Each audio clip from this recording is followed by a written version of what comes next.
And you are listening to The Globalist here on Monocle 24 with me, Tyler Boulay. It is just 9:19 in Dubai. It's 8:19 in Riyadh, and it's 6:19 here in London. But we're staying in Saudi Arabia, where the right for women to use vehicles is, of course, a highly controversial debate in Saudi Arabia. But over the last week, there has been a breakthrough, at least of some sort. Officials say that women are now allowed to ride bicycles in public, but, and of course this is a very big but, they can only cycle for recreational purposes in the presence of a male relative. Now, the law comes into power today. And joining me to discuss the significance of this is the Franco-Algerian journalist and, of course, regular Monocle contributor, Nabila Ramdani. Good morning. Good morning. So tell us how this works. And, of course, looking at the region, and we know there are many peculiarities. First, why did this come about? Was this maybe an easy way, Nabila, to show some type of reform, and maybe two wheels is the best place to start? Well, yes, absolutely. And I think it has to be put in the context of the Arab Spring and Saudi Arabia giving the impression that they appreciate the spirit of the Arab Spring and they are indeed acting upon it. But it's a tiny step forward for women, but it's largely viewed as pure political tokenism, really, because this newly acquired right to ride a bicycle and indeed motorbikes comes with an awful lot of stipulations, as you said. It's restricted to recreational areas. Women have to have a male relative or male guardian at all times with them. They have to wear the abaya, which is the Islamic garment that covers the body from head to toe. Probably not easy to cycle in. Indeed, absolutely. And also it's restricted to entertainment usage and not for transportation. And women are advised to avoid locations where groups of men gather to avoid being harassed. So it almost defeats the purpose, to be honest. Yeah, so I guess if we went over to Jeddah right now, what you're saying, we wouldn't see a lot of women commuting to work, even with a male relative by their side. Very much so, and perhaps the greatest irony in all this is that the bicycle, historically and in many societies, represents the symbols of women's freedom, liberation. It's supposed to affect, the position of women in society, give them greater freedom to travel, to become self-reliant, independent, autonomous, transcend all sorts of social barriers. And it doesn't achieve that at all in the context of Saudi Arabia.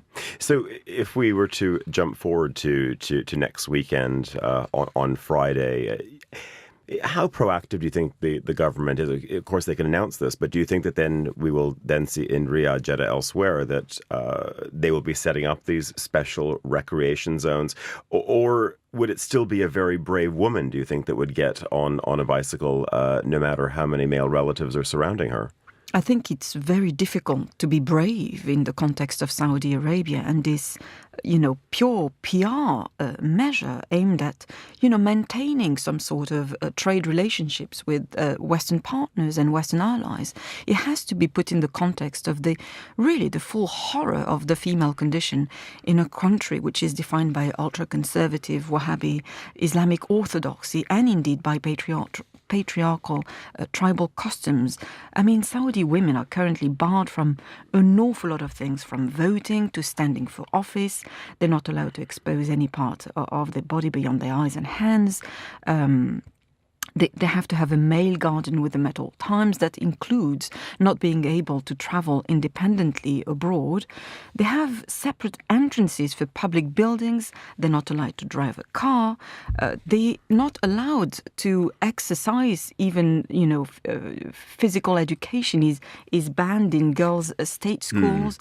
There's also restrictions on private gyms as well. And what is worrying is the discourse coming from religious scholars highlighting that opening sports to women and girls will lead somehow to immorality. And I'm not making this up, but these are direct quotes from religious scholars saying that effectively, if you allow women to exercise sports, then once women start to exercise, they will, and that's a direct quote, shed modest clothing, spend unnecessary time out of the house, and have increased possibilities of mingling with men, so therefore increasing the corruption Yes. of all that.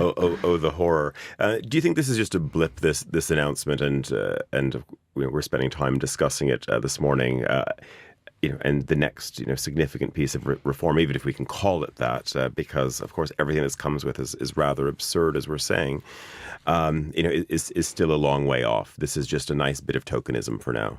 I think we're seeing, several instances or examples of tokenistic measures adopted one after the other.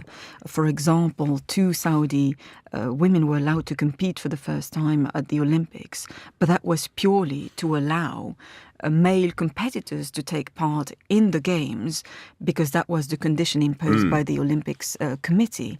Recently, we've seen how the king allowed 30 women to sit in the Shura Council. That included women from his own family. But their role hasn't been defined at all, and it says nothing about the place of women in Saudi Arabian society. Another gesture has included the fact that technically women will be allowed to vote in local elections for the first time in 3 years' time, as long as they get a male guardian's permission to do so. So, it always comes with, a minder attached. A minder attached to them, absolutely. Nabila Ramdani, we're going to have to leave it there, but it'll be interesting to revisit this as well and actually see how it works in practice. You're listening to The Globalist 25 minutes after the hour.